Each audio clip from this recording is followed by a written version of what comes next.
I'm Yuri. I'm Jacob. And we're going for a drive.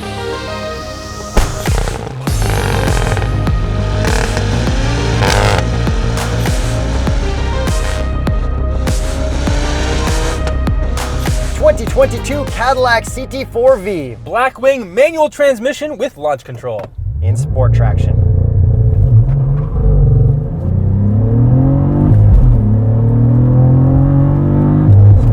Woo! That is good. Horsepower and torque. 472 horsepower, 445 pound-feet of torque from a 3.6-liter twin-turbo V6. Yuri, shift this 6-speed manual for me.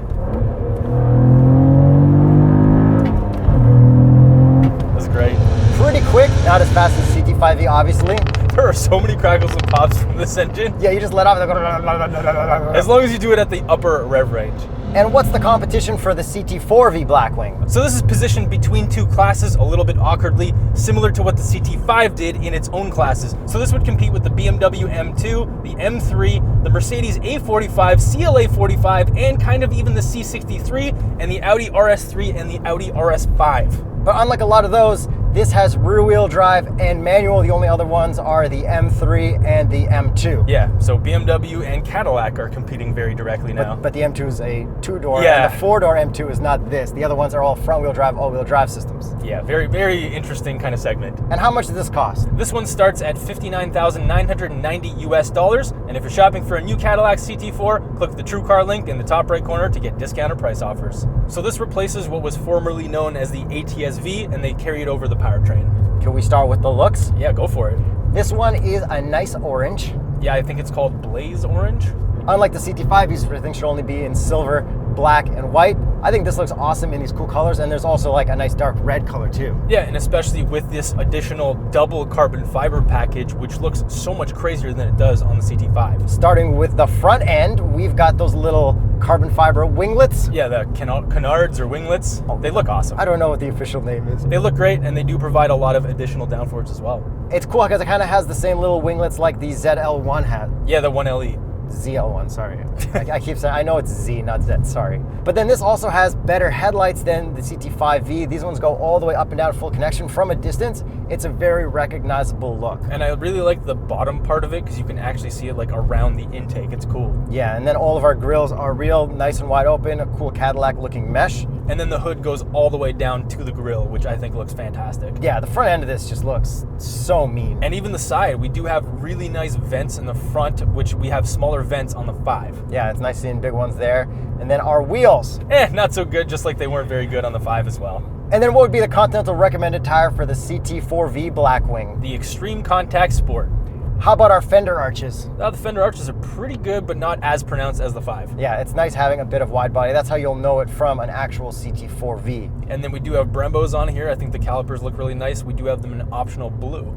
And then I like from the side body line how there's more of a groove along the bottom, and then in the sun, it just really reflects very nicely. And moving around to the back, the first thing I notice is that gigantic lip spoiler. It's a lot bigger than the one on the 5. Yeah, it looks super sick. But then we've got a huge trunk that kind of looks awkward. It like overlaps the bumper really weird. Yeah, I really don't like the back end of this overall. And then we got cool double dual exhaust tips that look exactly like AMG, so... Let's take a listen to the outside.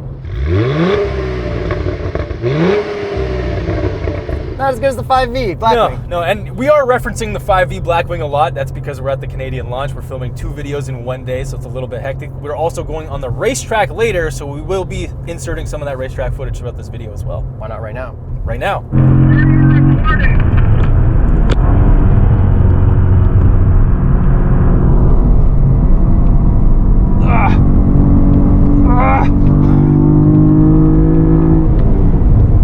Oh, I try to do that while driving.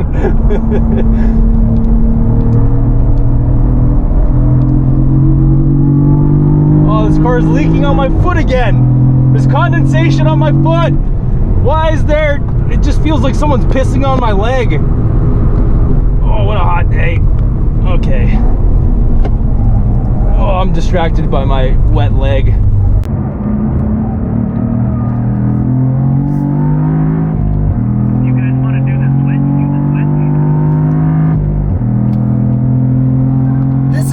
Let's keep the speed up.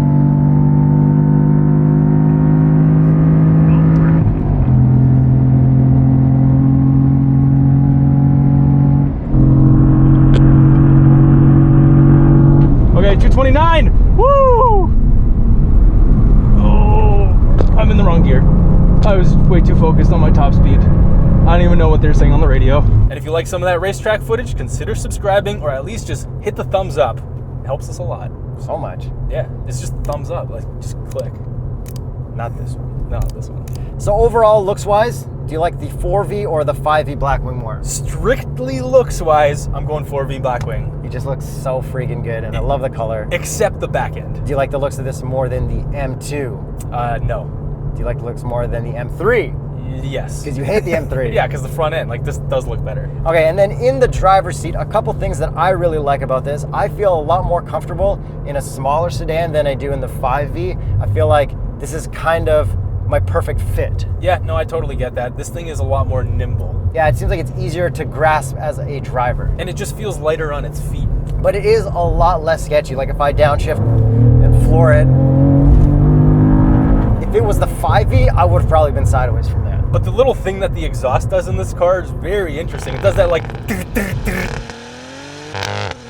Yeah, you get a couple of those. It's kind of cool. Like the regular V that we drove also did that, but this is like next level. And then driving position-wise with this shifter, it's an amazing manual transmission. What kind of manual transmission is this? It's a Tremec, which is also found in the 5V. Look, they're sharing a lot of stuff because a lot of it's good. A lot of the interior is pretty much exactly the same. We've got a cool little 3D printed logo on the shifter. That's 3D printed. Oh, damn, bro. That's pretty cool. Good thing I got into 3D printing lately. That's Jacob's new hobby. Yeah, apparently. And mine is my lawn.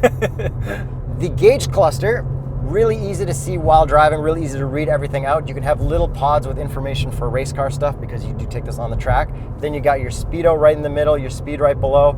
Then you got your gear right in the middle, your speedo right below, and then we can have a tack that goes all the way across or circular tacks depending on the mode. And then we got a really good head-up display, which is also very easy to read with hard buttons on the left because GM kills that stuff. And when your gear indicator is yellow, that means your rev match is on, which is a hard button to actually turn it off, which is so easy, and I love that they did that. Yeah, what if I turn it off and try a heel-toe rev match in a straight line? Go for it. Oh, decent. Very easy foot placement. And then we also have a mode dial down here in addition to the traction dial. So the mode dial controls your actual drive modes, but then when you're in your performance traction, then it also controls your performance tractions. But what you should really do is just click the V button on the steering wheel and then set everything up in your V mode config on the screen. And then you've got a little dial here on the steering wheel to go through all of your different traction modes as well, which a lot of the other GMs never had. Yeah, that's the best solution that they could have come up with. They nailed the system. And then also with this manual transmission, there's nothing behind me to get in the way of my elbow for shifts, except for your elbow right now. It's just such an incredible driving position, but I want you in the driver's seat to tell me all the stuff you like. Launch control. Yes, we like launch control. Yeah, we really like launch control. Even though we have a lot of performance tractions, I'm gonna use off.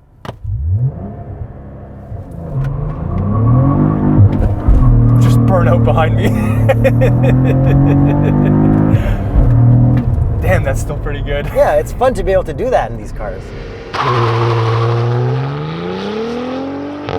So that launch wasn't the fastest, but it was quite fun. 0 to 60 with a good launch with an automatic transmission is approximately 3.8 seconds. So you can get this with the 10 speed as well. Yeah. Just like all of them. You definitely shouldn't, because if there's a manual available in this day and age, and I know we keep beating this dead horse, you got to get the manual. And then with this manual, we don't have the rotary dial to control the infotainment, and this infotainment's even smaller than the one in the CT5V. So let's talk about some performance. First of all, this manual transmission, I find it to be very, very good. Since this is a pre-production model, I have noticed a little bit of vibration coming through in like second gear at certain RPMs, but I feel like that's gonna be solved because I didn't notice that in the CT5V Blackwing. And the clutch engagement is really nice, fluid, very light clutch as well. So especially compared to the heavier one in the CT5V Blackwing. And I know we keep bringing it up, but I mean, if you're looking at one of these two cars, they're both very similar. Yeah, well, ish. The price point's a little bit different. Oh my God, whatever. What do you mean, oh my God, it's like $20,000 difference? And this does have a limited slip differential, feels very controllable,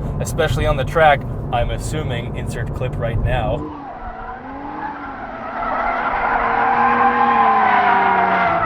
But on the roads, it does feel really good. We do have magnetic ride control 4.0, just like on the CT5V. It feels equally as good as it did in the CT5V. You can control it through the infotainment. We have a bunch of different suspension settings. We have a bunch of different settings in general, including the engine sound. So right now we have it cranked all the way. So this is the loudest one. So here you go, just gotta downshift.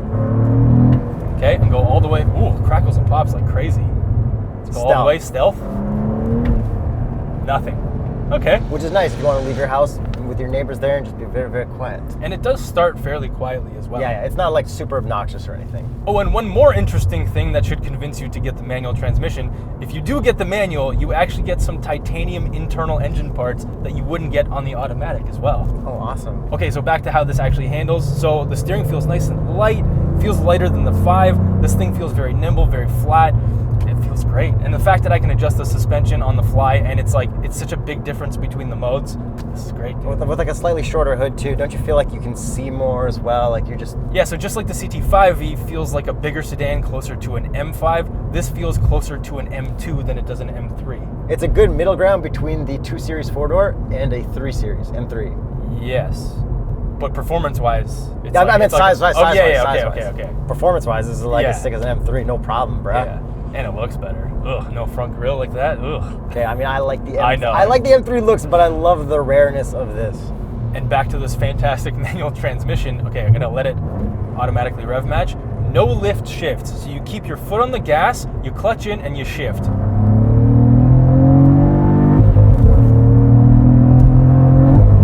It's great. So what it does is it keeps the turbo spooled, because I have noticed that this engine does have some turbo lag. So in between shifts, you don't have to wait for the turbo to spool again, which is a really cool feature. And maybe that turbo lag is why it feels so much more controllable and easy to handle than the 5V. Right, and with the modifications that I did to my Fiesta ST, I actually have no lift shift in my Fiesta, so I've been using it. Yeah, I'm really not used to that. It's just such an unnatural feeling in my head. It really is at first. And then inside, driving feel. Do you like the feel of the steering wheel in your hand, the Alcantara and the red stripe? I do, but I think I would probably opt for leather just for daily driving purposes. Yeah, I haven't driven an Alcantara long enough to make it gross, so I would commit to the risk. Okay, but I do like the red center stitch, which also matches up with your red line in the tack, which I really like that they did that. They angled the center tack for the sport gauge correctly. Okay, and then we got carbon fiber on the steering wheel, no piano black on there, which is nice, and then we've got a little badge with a number on it. Yeah, so these are individually numbered. I feel like this is the last gen of internal combustion engine Cadillacs with manual transmissions, probably all internal combustion engine Cadillacs, so it's like... I think they've pretty much exactly said that, no, unfortunately. I know. It's hard to accept. But like, what can change really? Like, if there's like a shortage of minerals that people are using for lithium batteries, and then they're like, oh, I guess we just gotta bring back V8s. Yeah. That's our only hope with that, but like obviously environment first. Maybe everything will be powered by salt minerals, salt licks. Solar cars. Yeah. Do you like the rest of the carbon fiber in here? I really do. It's in quite a lot of places. The interior does feel pretty good. There is some hard plastic here and there, as you'd expect, but it's not quite as upscale as its competition from Germany, but it has to kind of give out on something to compete with the price. Yeah, everything here just feels like acceptably good. Yeah, and then the seats are really comfortable, really well bolstered. I really like these seats. I would have no issues dailying this car. Very fine line between race buckets yes, and normal seats, and then we got heated and cooled in here. And then seating room behind me at 6'1.5". I would not want to spend much time back there. And at 5'8", I fit great behind myself. And trunk room, actually pretty decent in here.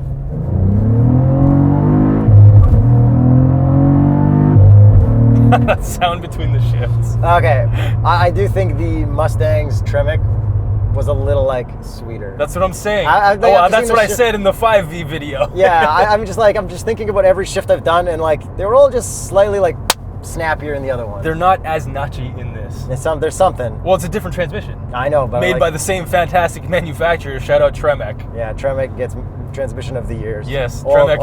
If you wanna hook up my Fox body, I'm willing to accept. We'll send you an award. Yes, for a transmission. And before we wrap up this entire video, infotainment-wise, Yuri, what do we have? We have Android Auto, Apple CarPlay. We don't have a full 360 camera, which does kind of suck. But what's nice is we have our volume knob and tuning knob next to each other. The infotainment is very easy to use. Everything is pretty quick. And we have the performance drive recorder with the SD card on the left side, so you can record your laps and everything, which is perfect because you do want to bring this to the racetrack. So with everything out of the way with this CT4V Blackwing, let's get to the price. Okay, so this starts at $65,098 Canadian. And this one is optioned out to $86,398. And what's that in American? $76,335. Question of the day. If you can't afford a CT5V and you get this instead, is that worth it? I mean, I think yes. I feel like it's really good, but I love that V8. If you couldn't afford that, this is a good compromise. And when I say CT5V or 4V, I mean Blackwing because I'm confused by the naming structure. The only place I see Blackwing on here is on this little seat thing right here. Yeah, because it's not on the V badge, which is kind of weird because there's also a CT5V and a CT4V that aren't Blackwings with a V badge. You gotta look for body kit stuff and spoilers. Yes. But anyways, with its competition, I think this is up there with my favorites, but I still think the M2 is way better, and I would actually pick the M2. And the M3, I think, drives better, but does not look better. I don't like the M3 transmission as much as this. I agree with that. Man, I'm conflicted between this and the M2 because this is a lot more rare. The M2 is just amazing. I know, but like the rarity like really plays in. And the fact that it's a coupe, it's totally different. Yeah, four-door is like kind of cool. I kind of liking sedans. Yeah, I love sedans. And if you're shopping for a new Cadillac CT4 and you live in the United States, use the TrueCar link below. There's a discount when using the TheStraightPipes link. You can also shop for used Cadillacs using TrueCar. And if you live in Canada, we have a Car Help Canada link below. So let us know in the comments below, CT4V Blackwing or RS3, RS5, M2 competition, M3, CLA45, A45, and the C63.